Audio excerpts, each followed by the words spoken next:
teman-teman, tapi juga harus harus mencari tempat belajar bagaimana dari inovasi teknologi ramah lingkungan sampai gagasan untuk memajukan ekonomi daerah. Bahkan beberapa kebijakan inovatif Kominfo di pemerintah Provinsi Lampung terinspirasi dari ide-ide kreatif anak muda. Kami hari ini sedang melatih komunitas terhadap isu-isu yang ada di desanya. Mereka kami latih untuk melakukan inovasi dan kami lihat apakah bisa diimplementasi untuk menjadikan program-program pemerintah desa, pemerintah kabupaten, bahkan pemerintah provinsi. Cakep. Selamat datang tamu yang gagah, Bapak AHY, beri inspirasi baru. Satu lagi, air mengalir dari hulu ke muara, Cakep. menghidupi sawah di tengah ladang. Pemimpin bijak datang membawa cahaya untuk generasi yang terus berjuang. Assalamualaikum warahmatullahi wabarakatuh. Hari Putri Yudhoyono, MSc MPA MA. Mohon izin sebelum kita mengundang narasumber untuk hadir dan memberikan paparan, izinkan saya untuk membacakan kurikulum vitae beliau. Bapak Dr. Agus Harimurti Yudhoyono, MSc MPA MA, atau lebih dikenal dengan AHY, saat ini menjabat sebagai Menteri Koordinator Bidang Infrastruktur dan Pembangunan Kewilayahan pada Kabinet Merah Putih. Sebelumnya, beliau menjabat sebagai Menteri Agraria dan Tata Ruang Kota dan Pertanahan Nasional pada Indonesia. AHY adalah lulusan terbaik SMA Taruna Nusantara tahun 1997 serta lulusan terbaik Akademi Militer tahun 2000, meraih bintang Adi Makayas. Selama 16 tahun pengabdian di jajaran TNI AD, ia menjalankan berbagai penugasan operasi baik di dalam maupun di luar negeri, termasuk misi pemeliharaan perdamaian PBB di Lebanon. Puncak karirnya di militer adalah sebagai Komandan Batalion Infanteri Mekanis 203, Satuan Elit Pengaman Ibu Kota. Pada tahun 2016, AHY bertransformasi. Ia mengakhiri karir militernya dan masuk ke dunia politik, maju sebagai calon gubernur DKI Jakarta termuda saat itu.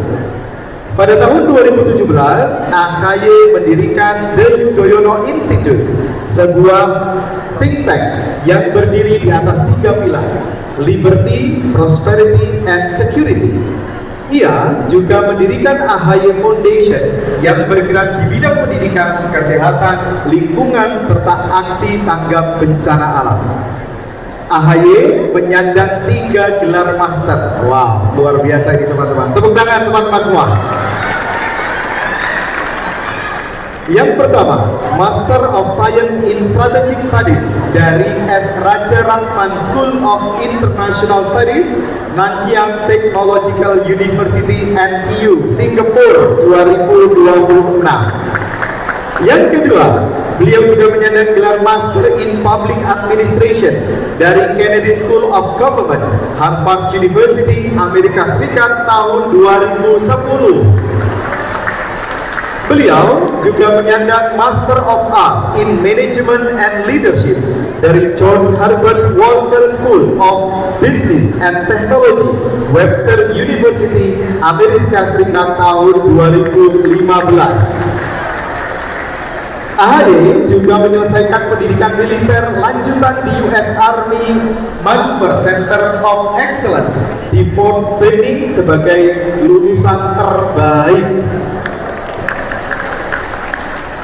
dan US Army Command and General Staff College di Fort Leavenworth. Luar biasa latar belakang pendidikan beliau.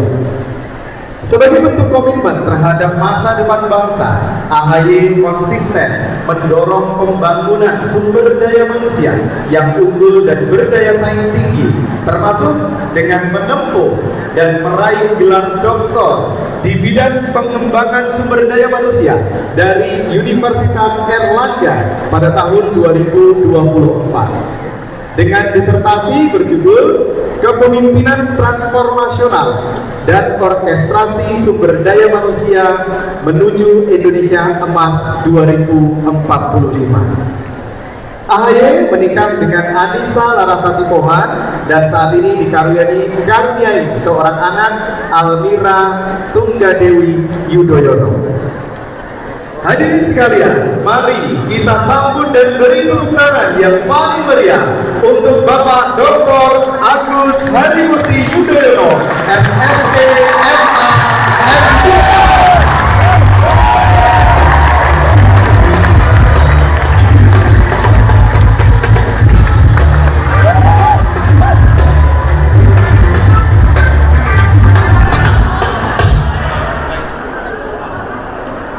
Baik, Bapak Ibu, sekarang pertama beliau akan menyampaikan materi selama 45 menit, nanti dilanjutkan dengan sesi tanya jawab selama 15 menit.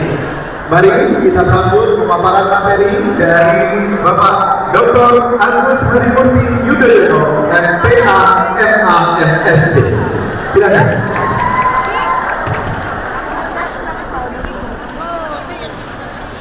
Bismillahirrahmanirrahim. Assalamualaikum warahmatullahi wabarakatuh.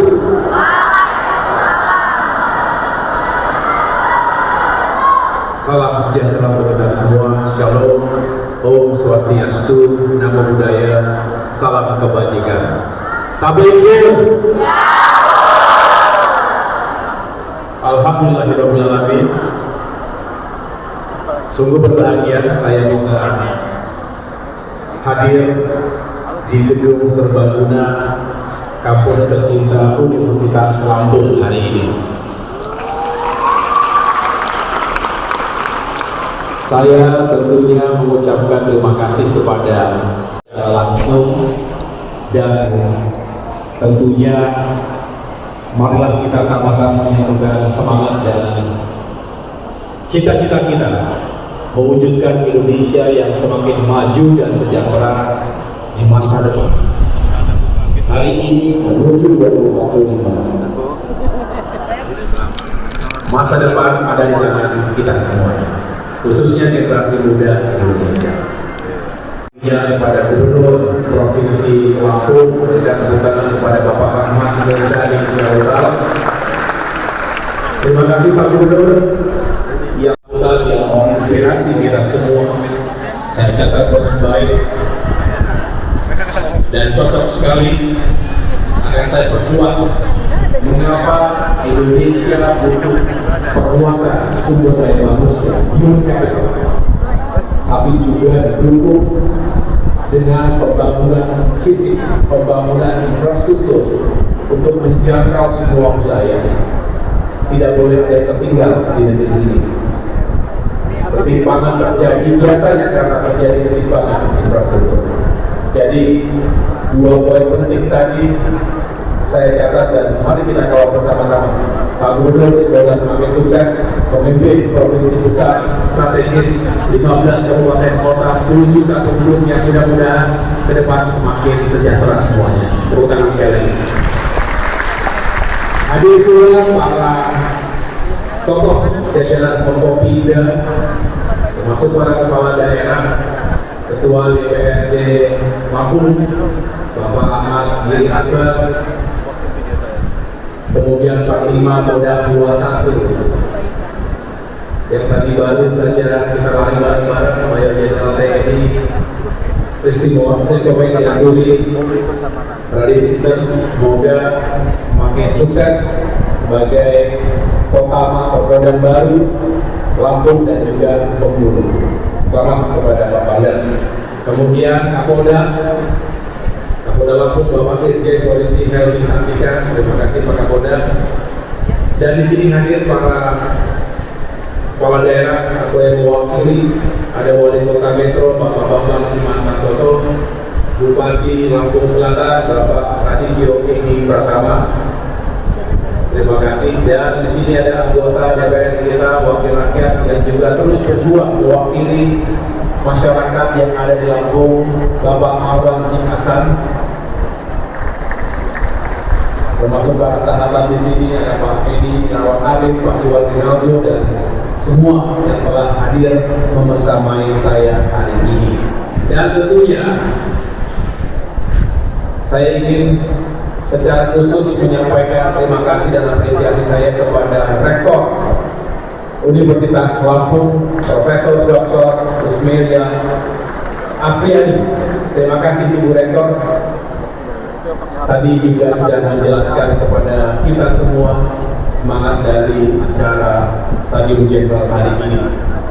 Dan kalau tadi Ibu Rektor meminta agar saya bisa memotivasi adik-adik mahasiswa-mahasiswi, begitu pula sebaliknya saya ingin mendapatkan energi besar dari generasi muda Indonesia yang penuh dengan optimisme dan harapan. Mudah-mudahan kita bisa berbagi cerita dan inspirasi. Ketua Senat Unila, Profesor Dr. Her Pratiwi, para wakil rektor, para dekan, kemudian tentunya termasuk Direktur Pasca Sarjana, Kepala Lembaga Penelitian dan Pengajian, termasuk Pengembangan Pembelajaran dan Jaringan, Bapak Moderator, mana tadi, terima kasih Pak Moderator. Dan secara khusus saya juga mengucapkan terima kasih kepada Ketua Badan Eksekutif Mahasiswa Unila, berikan tepuk tangan kepada Bu Muhammad Fauzan. Jadi ceritanya begini, beberapa saat yang lalu datanglah adik-adik mahasiswa ini ke kantor Kementerian Koordinator Bidang Infrastruktur dan Pembangunan Kewilayahan. Saya pikir ada isu apa ini? Ternyata menyampaikan undangan untuk saya bisa hadir secara langsung di Unila. Dan ketika itu saya langsung menjawab, saya senang sekali, terima kasih, sebuah kehormatan, dan insya Allah segera saya agendakan, walaupun sempat mundur beberapa kali, tetapi alhamdulillah hari ini bisa kita penuhi. Dan terima kasih sekali lagi kepada BEM Unila yang telah mengundang saya. Terima kasih Bu Amat. Sedikit tadi merespon apa yang disampaikan oleh Bu Muhammad Fauzan. Saya senang karena yang disampaikan tadi kritis, tapi disampaikan dengan santun. Saya rasa ini sebuah karakter yang tidak semua memilikinya. Karena mahasiswa harus kritis. Kalau bukan kita, siapa lagi yang ingin menghadirkan perubahan dan kemajuan untuk negeri kita, untuk daerah kita, untuk masyarakat kita. Tetapi disampaikan dengan baik sehingga jelas. Saya catat ini ada 3 isu terkait pembangunan infrastruktur yang sering atau masih terjadi ketidaksesuaian prosedur SOP yang akhirnya bisa menimbulkan masalah yang tidak perlu. Yang kedua, konflik agraria antar warga dengan korporasi, antar warga dengan pemerintah maupun kombinasi di antaranya. Dan yang ketiga, terkait ketimpangan kondisi infrastruktur termasuk jalan yang tentunya ini semua menjadi perhatian dan bagian dari kerja-kerja kita sehari-hari. Jadi terima kasih disampaikan secara gamblang, terbuka, dan jujur. Saya rasa ini adalah sebuah karakter mahasiswa yang harus kita pertahankan.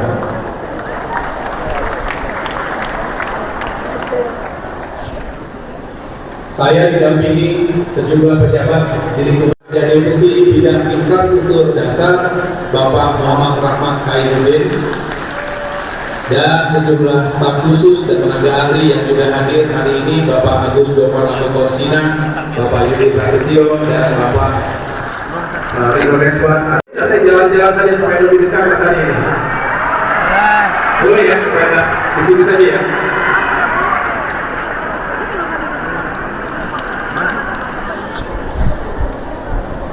Jadi ini tingkat 1 ya, baru masuk ya. Apa kabar semuanya? Sehat ya? Wah, luar biasa. Unila! Inilah Bistro, sebuah spirit yang singkat tapi penuh dengan makna. Saya suka Bistro. Ada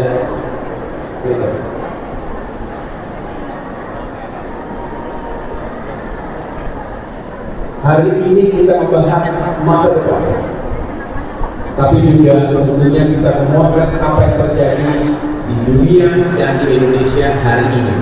Kapasitas yang berbeda di tempat yang jauh lebih besar. Ribuan mahasiswa, terima kasih sudah.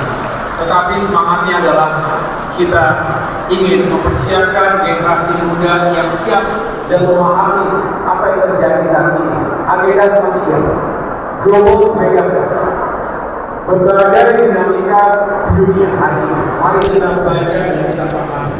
Yang kedua, bagaimana kemudian Indonesia, negara besar dan penuh dengan tantangan ini juga bisa menjawab itu semua. Dan yang terakhir, bagaimana kita mempersiapkan calon-calon pemimpin dan adik-adik sekalian adalah calon-calon pemimpin di masa depan. Dengan ini harapannya Kita membangun sebuah jembatan lintas generasi. Generasi terdahulu telah meletakkan berbagai fondasi yang kokoh. Generasi hari ini menyambungnya, dan generasi masa depan mempersiapkan agar itu semakin solid untuk kita jadikan sebagai jembatan menuju kemajuan. Baik, yang pertama, mari kita membaca apa yang terjadi di dunia saat ini. Populasi dunia semakin bertambah. Saat ini di angka 8,5 miliar, menuju ke 10 miliar di tahun 2045-2050. Konsekuensinya adalah dengan semakin banyaknya penduduk dunia akan terjadi kelangkaan ketika daya dukung bumi juga tidak senantiasa menghadirkan kecukupan. Sering dikatakan tidak ketemu antara kebutuhan dengan antara demand dengan supply, sehingga terjadi kelangkaan scarcity baik itu pangan, energi, air. Oleh karena itu, kalau Presiden Prabowo Subianto mengedepankan pentingnya kita mencapai ketahanan dan swasembada pangan, energi dan air, karena memang melihat dunia dan tantangan yang akan kita hadapi bersama ke depan, yaitu terkait pangan, energi, dan air bersih. Selain itu, kita juga tahu bahwa terjadi perubahan demografi, terjadi bukan hanya pertumbuhan, tapi juga di sana sini terjadi penuaan, aging population, declining population di Indonesia sendiri. Kita bersyukur karena penduduk kita secara umum berusia muda dan produktif. Nah, disinilah kita harus mengubah segala tantangan menjadi peluang, terutama dengan hadirnya bonus demografi. Teknologi juga terus berkembang. Kemajuan artificial intelligence juga menghadirkan disrupsi. Banyak jenis pekerjaan yang tidak lagi menjadi atau tidak lagi diperlukan ketika ada teknologi, ada mesin, ada sistem yang serba canggih, dan harus dilakukan upgrading, upskilling, reskilling bagi tenaga kerja Indonesia. Mas. Pendek. Saya lanjutkan. Krisis iklim ini terjadi, betul? Apakah ini sesuatu fenomena yang biasa-biasa saja atau sesuatu yang serius? Serius, kita sepakat itu. Ini bukan hoax, tapi ini benar-benar faktual. Oleh karena itu, mari kita sikapi dengan bersungguh-sungguh, dengan bertanggung jawab.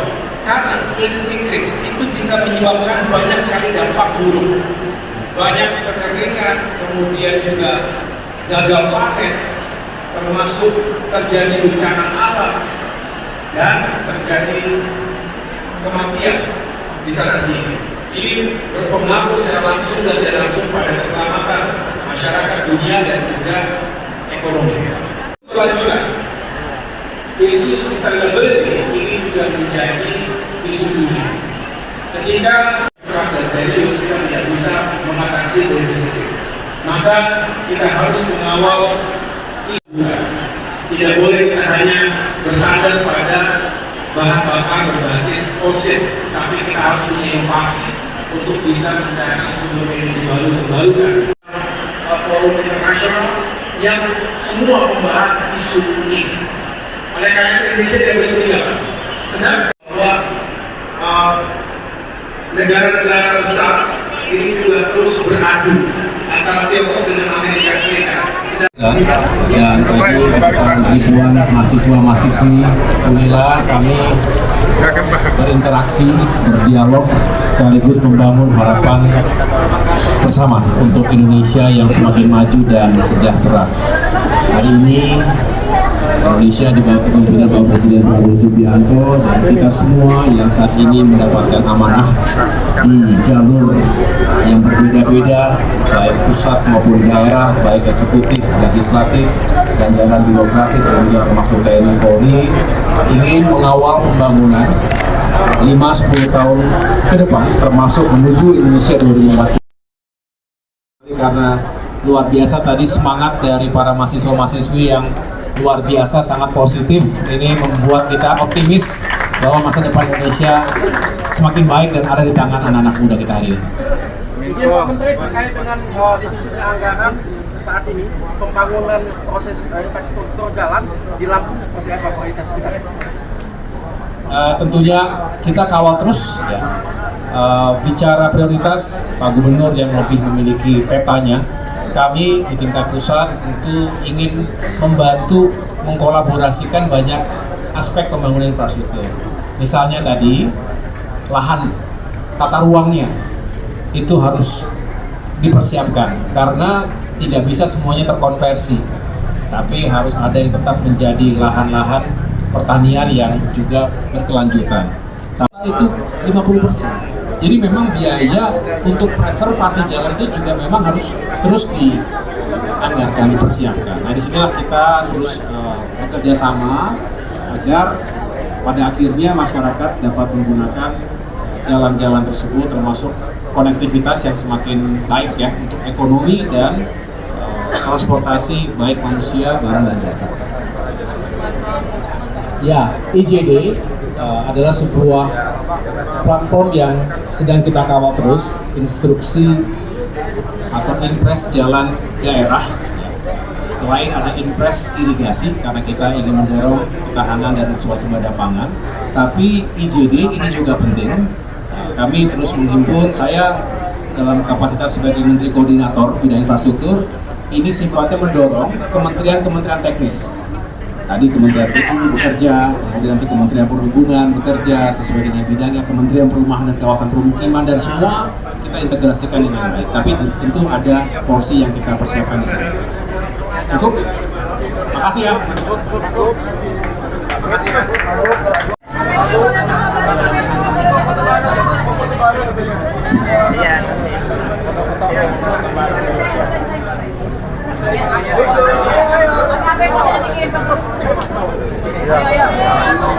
Ayo, semuanya mohon izin Bapak. 3, 2, 1 sekali lagi. Iya, bagus sekali.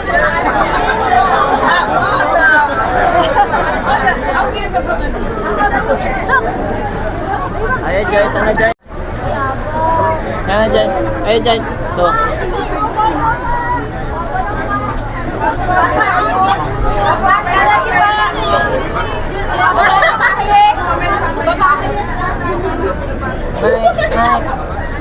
Naik Jai. Oke, foto, ayo selfie, Armang selfie.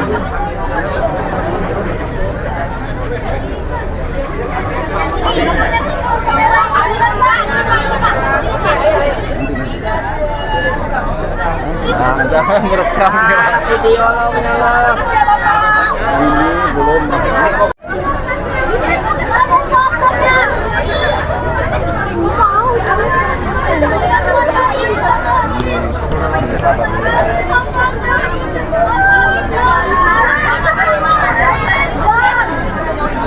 Ada yang minta foto.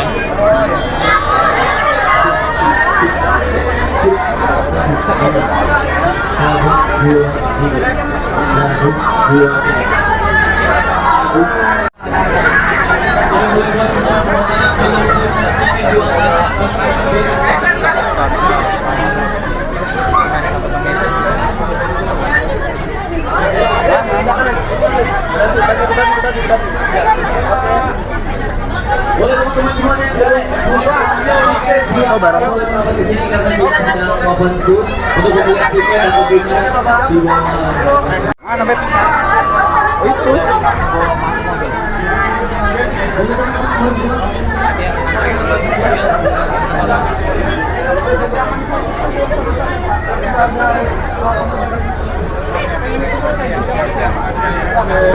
Terima kasih Bapak. Bapak hati-hati ya. Hati-hati ya. Hati-hati Pak.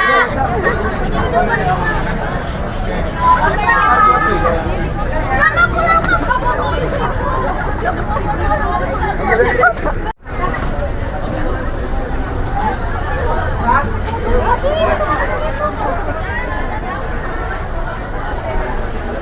Bohai.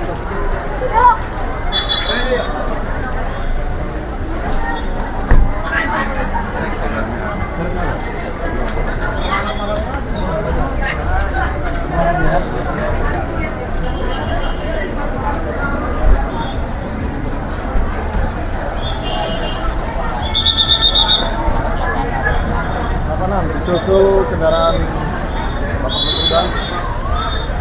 Ya.